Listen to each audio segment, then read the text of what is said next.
Memanage waktu ya, membuat jadwalnya itu kapan sih waktu yang tepat kita waktunya makan, waktunya kita mengerjakan tugas. Nah, itu salah satu menjadi poin untuk kita menjadikan bahwa ini adalah skala prioritas saya.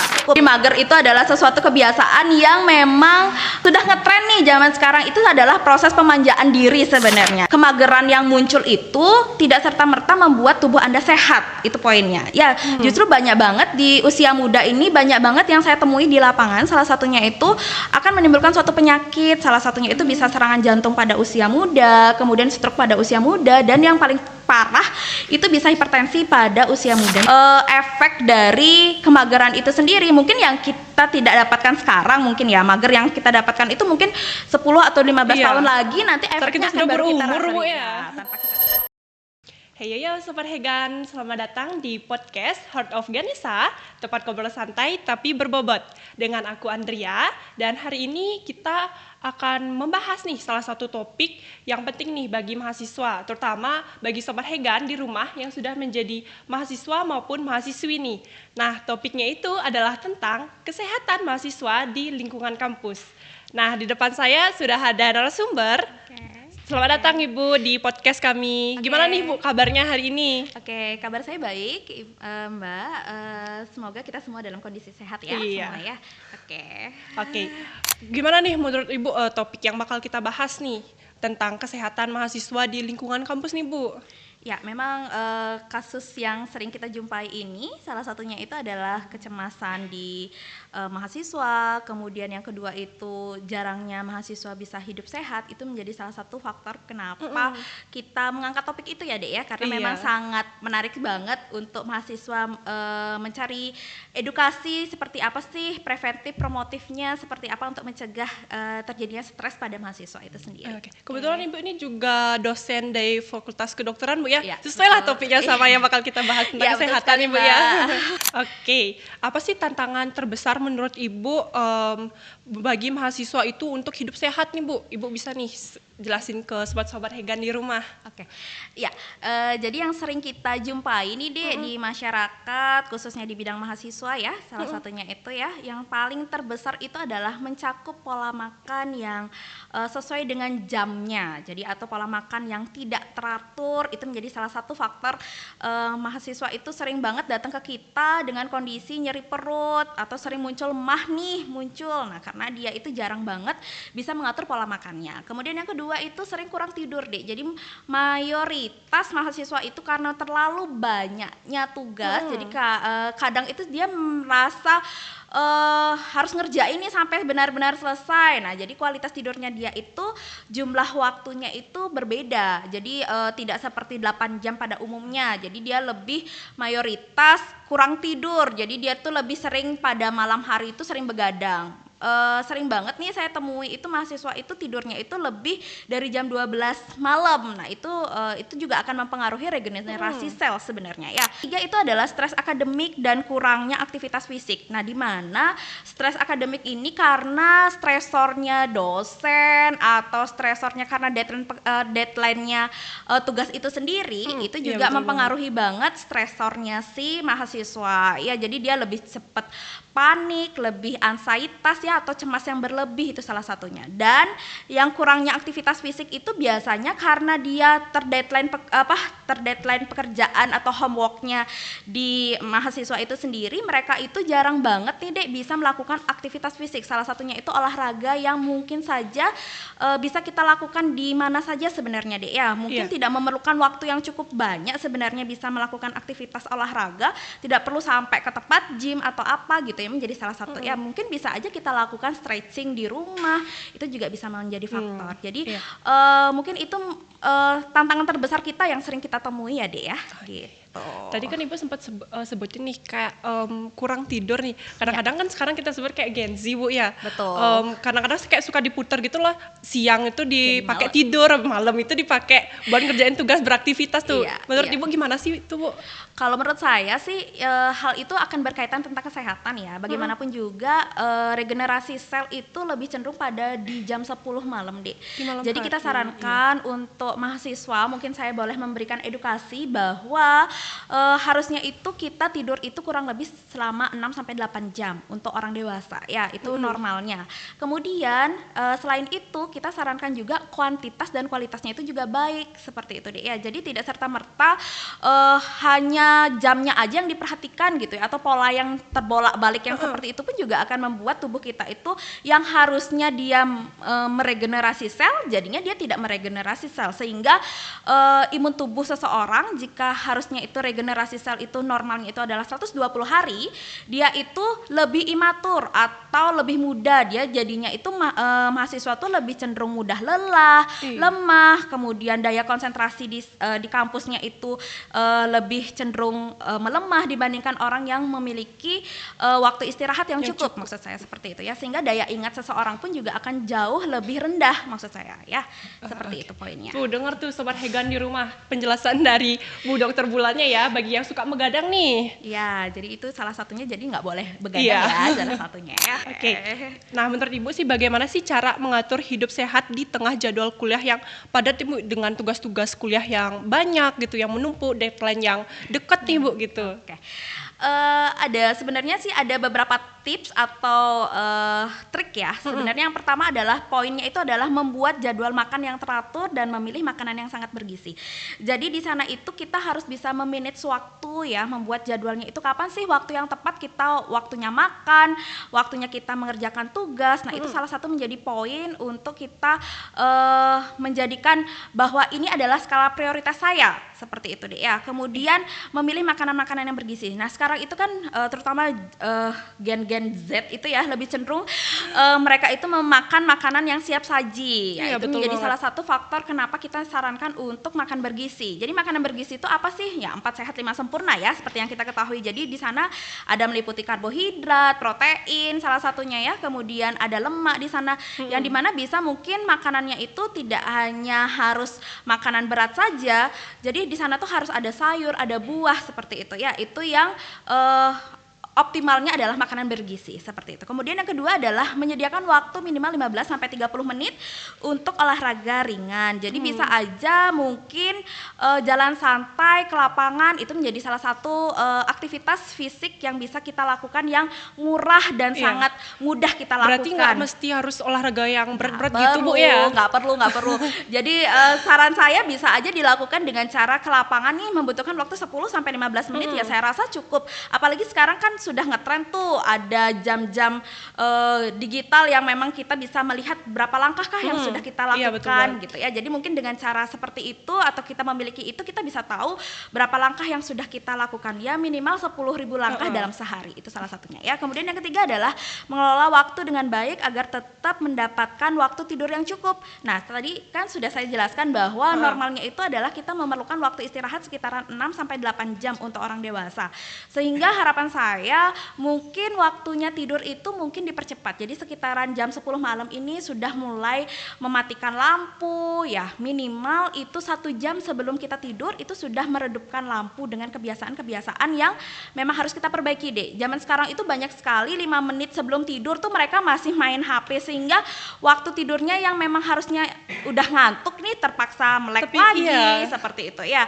Jadi makanya ada budaya bahwa 1 jam sebelum tidur kita harapkan HP, lampu sudah mulai diredupkan, itu sangat mempengaruhi banget sehingga kuantitas dan kualitas tidur kita juga jauh lebih baik seperti itu ya. Dan yang keempat adalah menggunakan teknik manajemen stres seperti meditasi atau deep breathing ya, salah satunya ya, yaitu seperti budaya kita khususnya di Bali itu kita sudah bisa menerapkan sistem pranayama ya. Mungkin salah satunya itu adalah dengan mengatur pernafasan, salah satunya sebagai salah satu media meditasi ya yang bisa kita terapkan di bidang kesehatan pun juga kita mengadop itu deh ya untuk memanajemen stres kita seperti itu ya, sehingga kita bisa mendapatkan kualitas tidur yang baik, kemudian bisa menjalankan hidupnya ke arah yang lebih baik seperti itu. Oke. Itu kata-kata Gen Z itu kayak ada kata mager gitu loh. Masih banyak yang menurut Ibu gimana sih itu? Mager. Iya. Itu Karena kan masih banyak yang orang mahasiswa.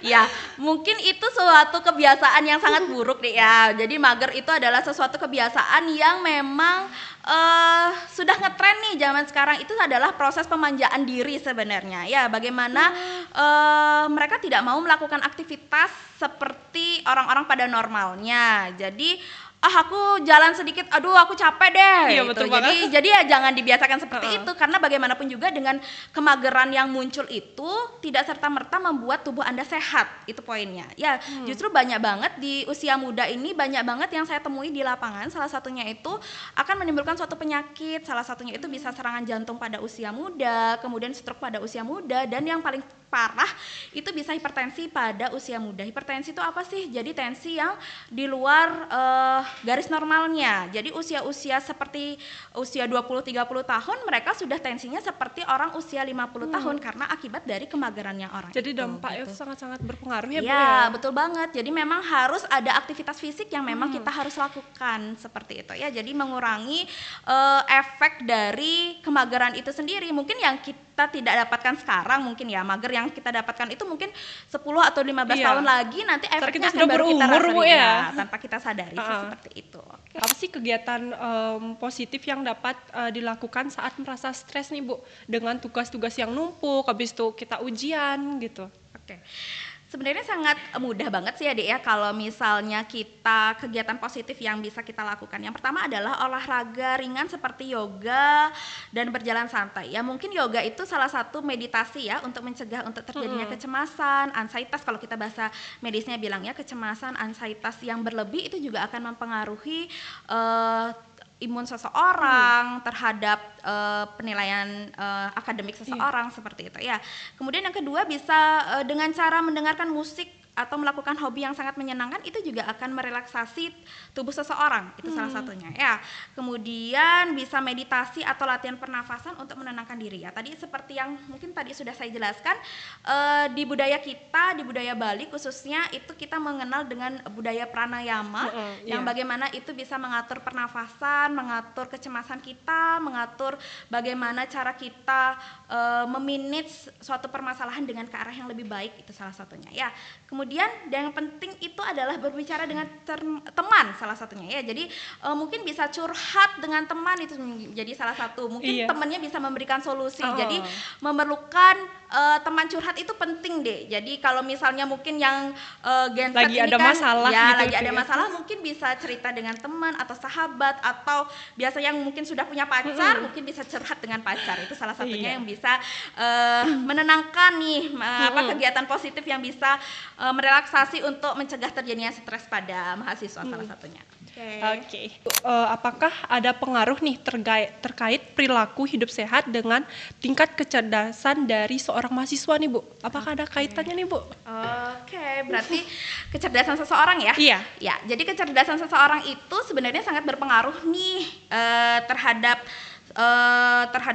kepintaran seseorang. Hal ini berkaitan dengan yang tadi ya, mungkin ada pola makan, kemudian olahraga yang teratur, tidur yang cukup, kemudian ada yang berpikir kognitif yang baik gitu ya. Karena bagaimanapun juga mungkin ada kebiasaan nih mahasiswa yang kebiasaan itu harus sarapan terlebih dahulu deh. Salah satu contoh nih ya, mungkin menjadi salah satu faktor penyebab kenapa kognitif seseorang itu ke arah yang lebih baik. Jadi kebiasaan secara penelitian itu ada yang memberikan dampak bahwa orang yang sarapan pagi itu jauh memiliki daya ingat yang lebih baik dibandingkan orang yang tidak sarapan. Itu secara poin. Hal ini karena kenapa? Karena perutnya sudah tidak ada masalah nih, sudah terisi walaupun mungkin tidak banyak. Saya tidak menyarankan langsung dalam jumlah yang banyak ya makannya. Mungkin sekitaran 2 atau 3 sendok makan pun juga sudah memberikan perut mungkin ada kebiasaan orang-orang yang nggak makan nih perlu nggak makan nih, saya harus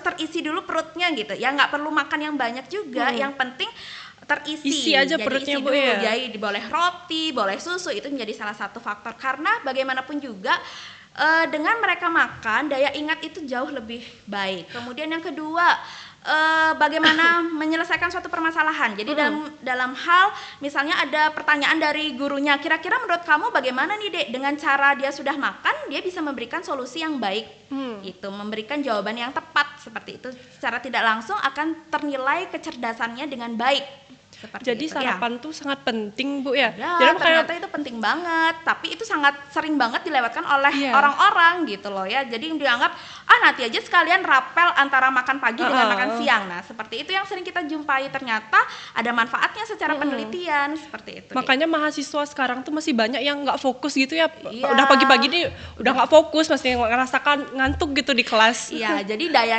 konsentrasinya pun juga akan jauh lebih menurun secara kognitif. Iya. Seperti itu sih. Kemudian kemampuan berpikirnya juga akan lebih rendah dibandingkan Iya. orang yang sudah makan, ibaratnya seperti itu ya. Walaupun dia konsumsi makannya itu tidak dalam jumlah yang banyak seperti itu deh. Nah, apakah tugas dan jadwal yang padat itu merupakan faktor yang berpengaruh nih terhadap kesehatan mahasiswa, Bu? Atau hanya dijadikan alasan nih karena tidak dapat mengatur waktu dengan baik nih?